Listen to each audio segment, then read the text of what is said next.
إذ كنتم أعداء فألف بين قلوبكم فأصبحتم بنعمته إخوانا. قال رسول الله صلى الله عليه وسلم المسلم أخو المسلم. وقال في مقام آخر المسلمون كجسد واحد. نفرت کی بات نہ عداوت کی بات، میرے زبان پر صرف محبت کی بات. اس دور انتشار میں آپس کی دشمنی سوچو تو غور سے تو قیامت کی بات ہے. دیوار نفرتوں کی گراؤ تو بات ہے، انسان کا شعور جگاؤ تو بات ہے. ظلمت میں زندگی کی محبت کے نام پر دل دوستی کی جلاؤ تو بات ہے. میں آپ جیسے عظیم المرتبت کا خاص کروں بلوں اور یکجہتی کو وہاں پر لفظائی کی ہمت کرواؤں. یہ آپ خدا کے کرم و محبت کا نتیجہ ہے، ورنہ کہاں میں وہ کہاں نکھتے ہوئے. آج مسلمانوں کے اندر نفرتوں عداوتوں کے خلیج اور آپسی تنازعات ایک مہلک بیماری اور مسلمان کے رگ رگ بڑے شر سے سما چکی ہے.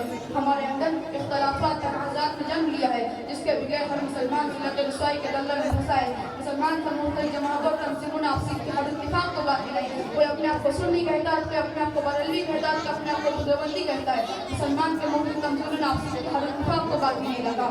ایسا کیوں ہو رہا ہے؟ اس کی کیا وجہ ہے؟ صرف ایک بنیاد ایسی ہے جس پر مسلمان کے تمام گروپ اور تمام تنظیمیں متحد ہو سکتی ہے. وہ بنیاد قرآن و حدیث ہے. قرآن پر شیعہ، سنی، بریلوی، مودودی تمام تنظیمیں ایمان رکھتی ہے. قرآن کی فضائل الکار سننے کے لیے تمام جماعتیں اور تمام تنظیمیں ایک پلیٹ فارم پر آ سکتی ہے. سب متحد ہو سکتی ہیں. ملت نفرتوں اور تنازعات کی خلیج کو دور کیا جا سکتا ہے. عداوتوں اور تشدد کی دیوار کو منہدم کیا جا سکتا ہے.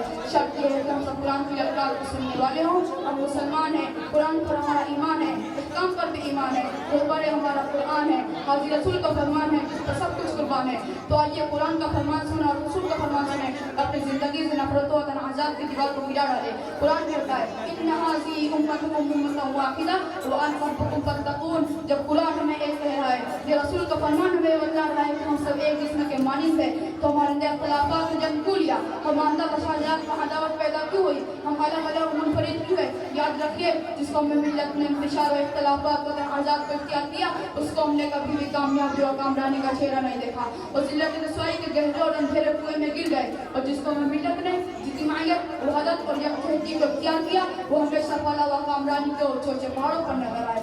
شریعت اسلامی نے بھی اتفاق کو پسند کیا، اختلافات و تنازعات کو دور رکھنا پسند کرتی ہے.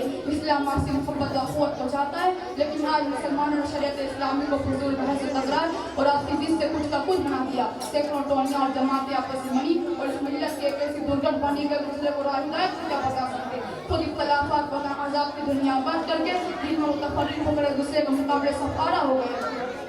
اسلام کے غیور نوجوانوں یہ آپسی مناظرہ باقی مذہبی اختلافات بنا پر سینکڑوں غیر مسلم مسلمان ہمیں سلوک گئے. ڈاکٹر امبیڈکر جو ہریجنوں اور ہندو پشامندہ کی ذاتوں کے سب سے مقبول رہنما تھے، ہندوستان کی پوری ہریجن آبادی کے ساتھ اسلام قبول کرنے کے خواہش مند تھے.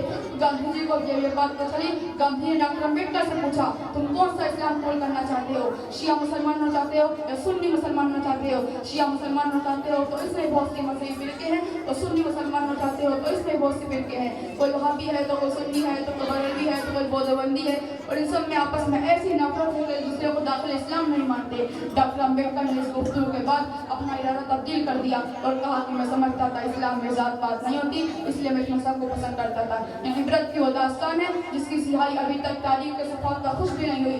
الہ کے وارث باقی نہیں تجھ میں، گفتار دل بھرانا، کردار قاہرانہ، تیری نگاہ دل سینوں میں کانپتے تھے، کھویا گیا تیرا جذبے قلندرانہ. درمند اسلام یہ سب ہماری اختلافات و تنازعات کی وجہ سے ہو رہا ہے.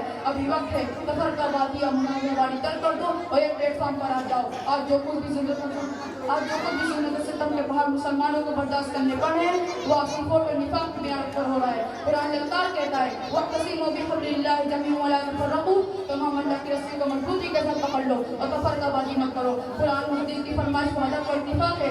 اللہ اس کے رسول کی خواہش تنازعات و عداوت کو دور کرنا. اسلام و شریعت کی پسند محبت اور قوت ہے.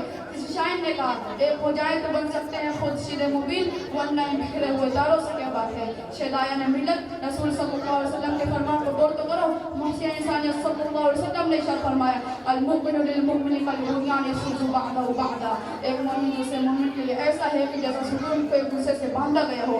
حدیث کا اندر غور تو کرو, چاروں سوال اخوات محبت میں آئیں گی, لیکن آپ جو ایمان والا جو فرمان رسول پر عمل کرنے کا دعویٰ کرتا تھا, آپ سے اختلافات میں پڑا ہے. ایک مسلمان دوسرے مسلمان کو تکلیف اعزا پہنچانے میں گریز بھی نہیں کرتا, حالانکہ محسن کائنات صلی اللہ علیہ وسلم نے ارشاد فرمایا المسلمون کجسد واحد, مسلمان ایک دوسرے کے مانند ہے. مسلمان کو ایسا ہو جانا چاہیے کہ ایک مسلمان کو تکلیف پہنچے تو دوسرا تکلیف کو محسوس کرے, ایک مسلمان کو چوٹ لگے تو دوسرا یہ کہتے ہوئے اخوت کا حق ادا کرے.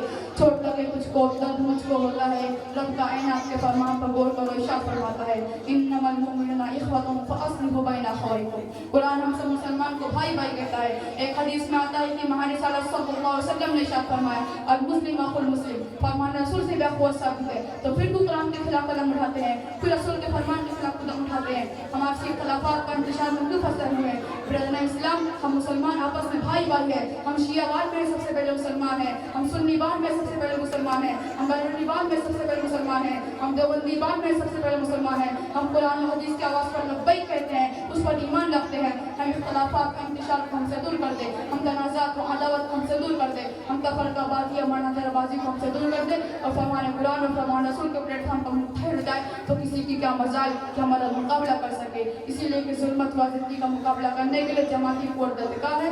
اللہ تعالیٰ سے دعا ہے کہ ہمیں قرآن و حدیث کو دستور عمل کرنے کی توفیق دے, اور ان کے حضرت اتفاق وحدت جیسی نعمتوں سے نوازے, اختلافات انعاجات جیسی منحوس لعنت سے ہم کو اپنی طرف فرمائے. آمین. وآخر دعوانا الحمد للہ رب العالمین. السلام علیکم و رحمۃ اللہ.